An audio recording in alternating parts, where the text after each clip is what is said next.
Hey guys, so life was lifing and I did not make a video for this past 9/9 portal. And it was a very emotional portal here in the household. So I wanted to do a touch base of what energy is going on right now. Where are we being pulled and where can we see some direction of like where our attention can go.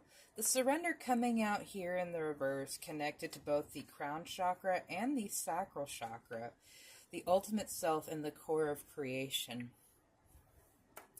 I almost feel like this is a sort of self-imposed creative block where you're finding every reason and every excuse to not do that thing that is calling to you, that thing that you want to do in the middle of the night when you can't sleep and you're itching to draw something or to create something.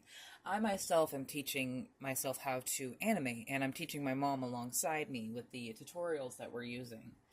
And I have a lot of plans for the things that I want to do in that program. But I also know that it is very challenging. And one thing that I personally had to surrender is my ego's reaction to when I don't understand something.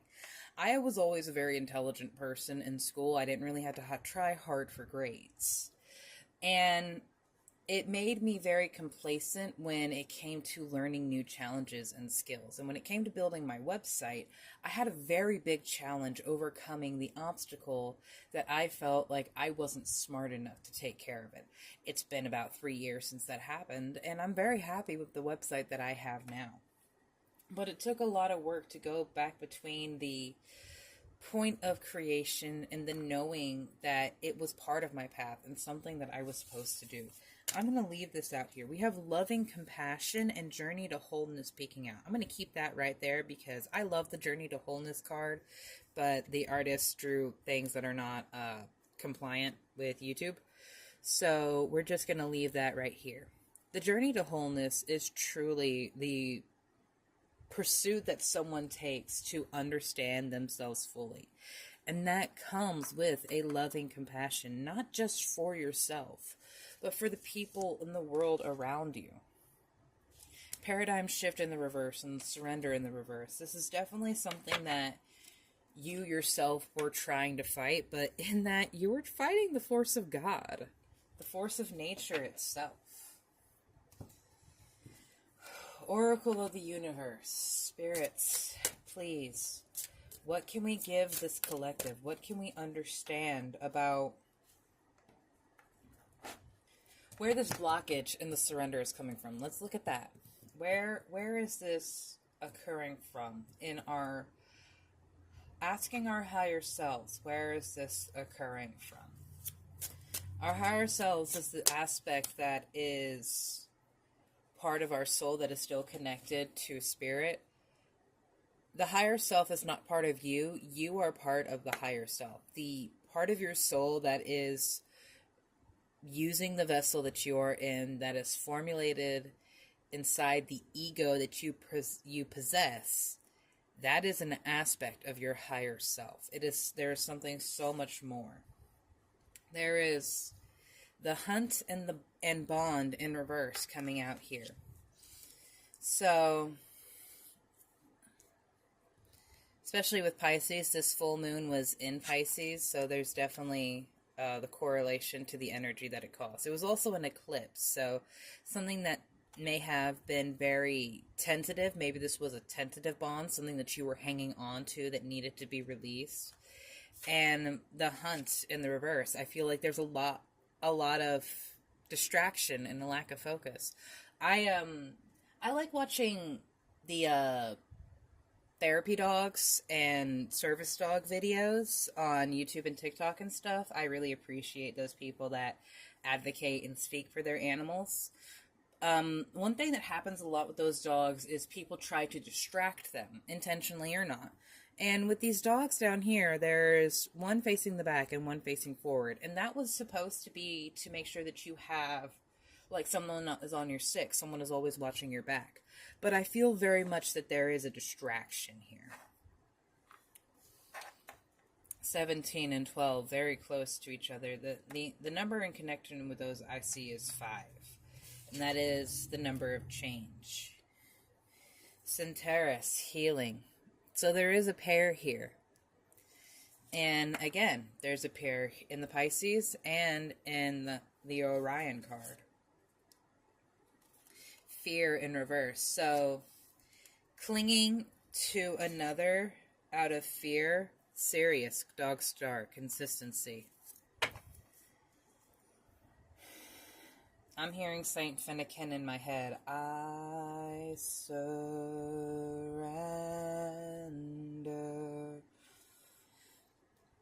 And so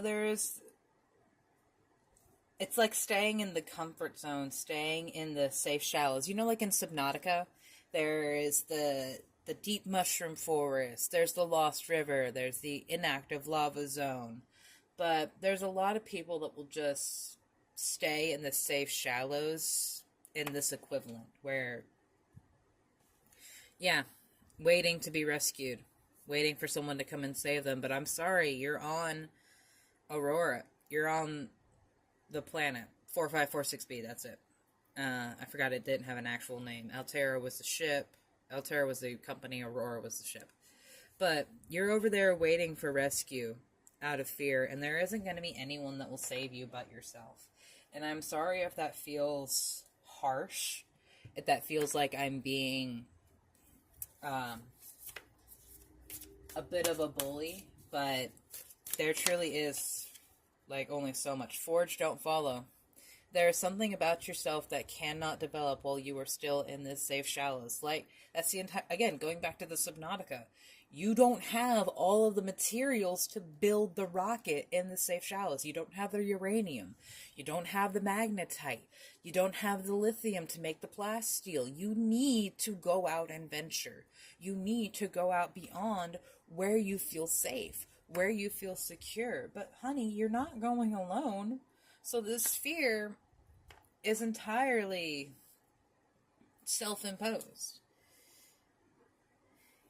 You feel like you won't survive. You feel like that the world is crumbling down upon you. Fall into my arms in reverse. Surrender again, holding the opposite. Extremes of life. Karmic relationship. That's what this is. That's what it was based on. Orion energy. Oh my God. Came back out. Orion. So you might want to look into that star if you have placements in Orion. I'm not entirely sure about how the constellations line up in like a birth chart or something like that, but Orion came out twice in 2 different decks. And the hunt, going back to the karmic relationship, this makes me think of twin flames, which is not something that should be romanticized. It is a very painful connection and very triggering, deeply upsetting, and uprooting. If you are in a twin flame connection, I know a couple of people that are in different ones. One that has found their flame and is living with them as a partner, and another who feels completely disconnected from their flame. Activated earth, power places, ley lines, trust where you are led. So these ley lines, you can think of them like when you see the latitudinal and longitudinal lines on a graph or a map. These are like the veins of the earth. These are where energy goes. Places like these stone circles, Mount Shasta, which is actually a card in this deck, is a power place and a ley line. These are places where the Earth's energy is especially powerful. The Sisa Mintaka, seeing potential, bringing unconsciousness to light. Absolutely. This karmic relationship is bringing something unconscious to light. Artemis is barking at something. Okay, Woodland Wardens. We see where the issue is coming from. We see that there is a fear that we will not be able to make it on our own, that we will not be able to survive. Anticipation and dreams. The quail and gooseberry, and Cayman and poppy. That's very interesting.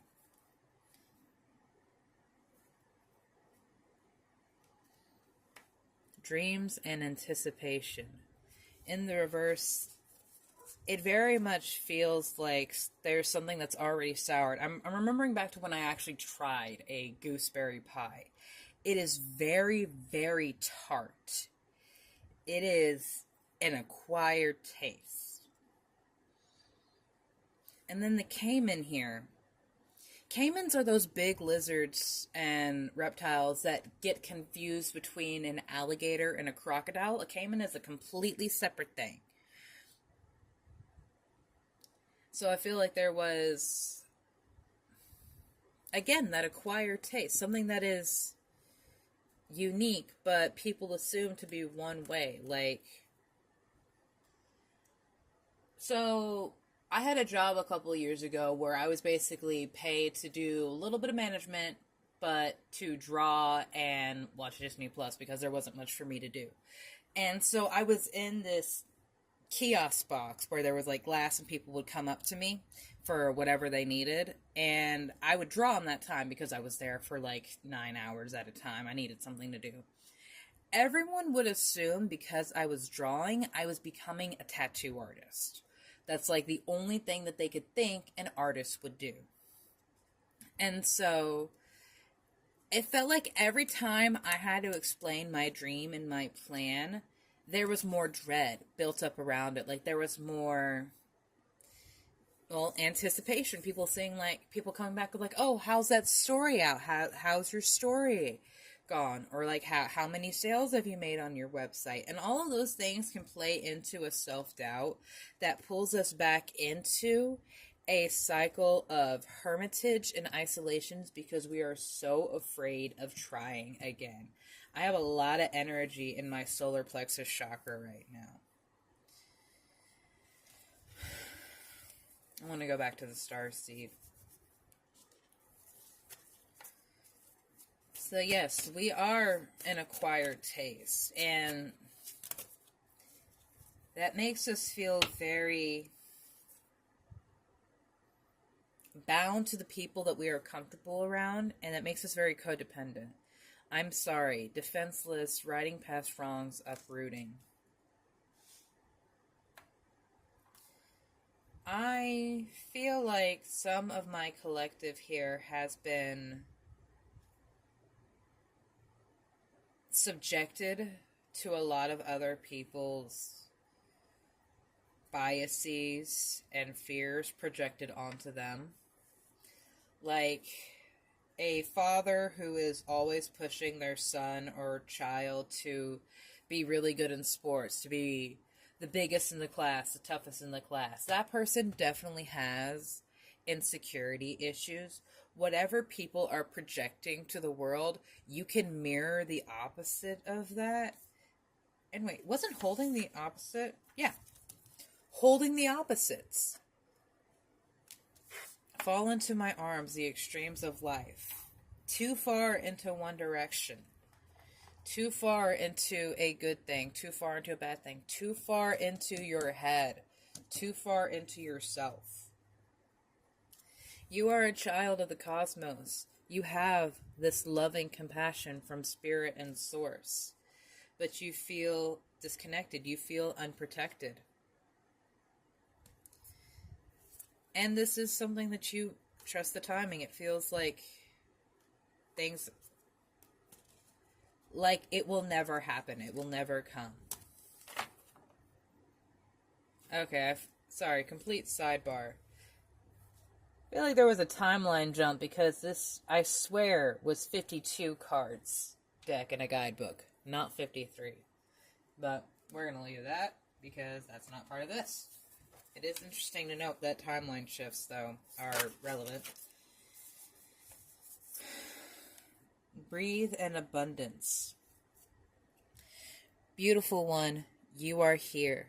Take a deep breath in and allow your entire body to simply be.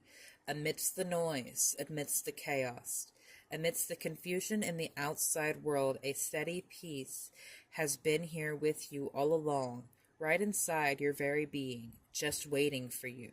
Discover the power, that compassion, that protection that we were talking about. It's there waiting for you. When was the last time You allowed yourself to notice the way your chest rises and falls with each inhale, the way it releases and softens with each exhale. Now, notice it, gorgeous one, in the greatest power.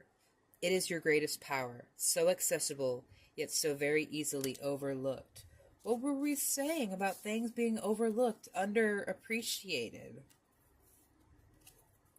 And then you have abundance. True abundance, my love, is not just about money. True abundance is about recognition, with grace, humility, what has already been sent your way, abundant in life, abundant in love, abundant in movement, abundant in the almond milk latte your coworker brought you this morning.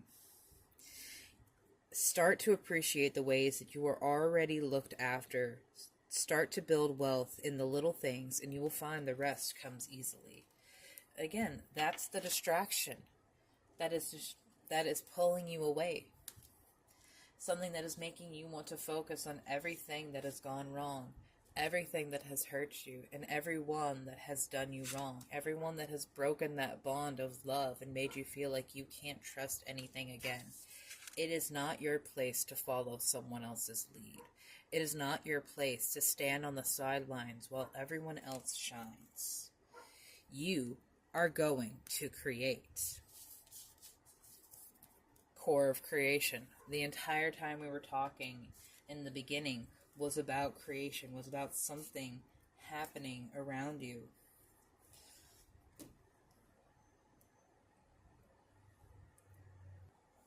Speaking of something happening around you, I have a big-ass DOT truck in front of my house. I have like one of those long driveways that people on this rural road turn around on a lot. But I just find it interesting that a big-ass maintenance truck is there. And at first it looked like a garbage truck, but I'm like, it's not Monday. Why is the garbage here?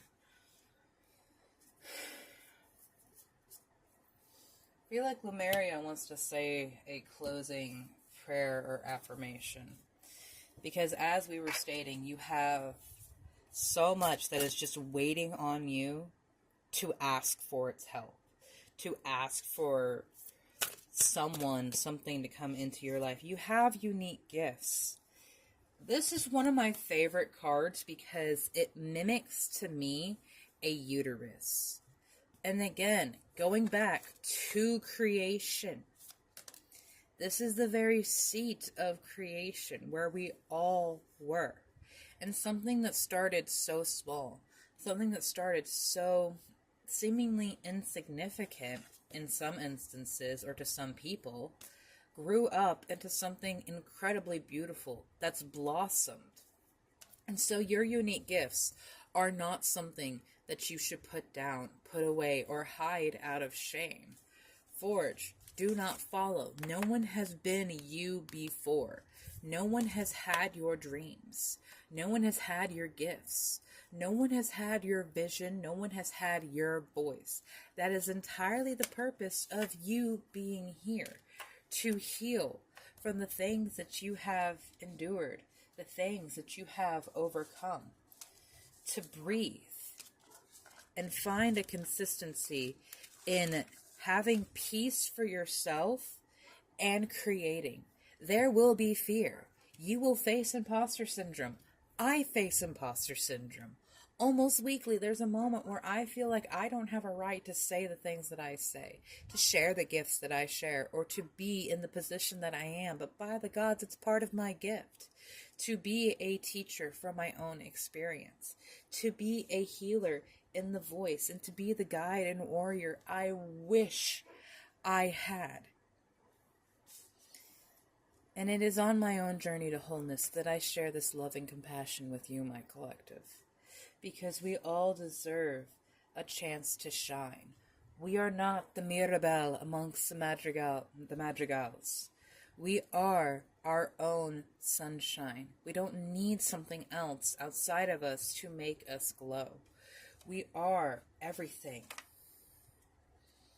Oh wow, I just did a reading and these cards came out. Communication and co-creation, radical expansion. There is so much energy in my stomach right now. Reclaim your energy. pull yourself back. Every time you've wished prayer for someone, every time you've wished ill on someone, every time you've put your energy into someone else, it may have been beautiful for a good intention, but my love, it is a part of you that is still being sapped from. You have to recall this back. You have to bring this back into yourself because you need it for your power. That is incredible. I'm so very proud of you guys. If you guys want a personal reading from me, you can visit my website, soulshinejewelryandart.com. I also have a huge array of bracelets and other jewelry, and my mom's newly published children's book. I love you all. Have a beautiful day.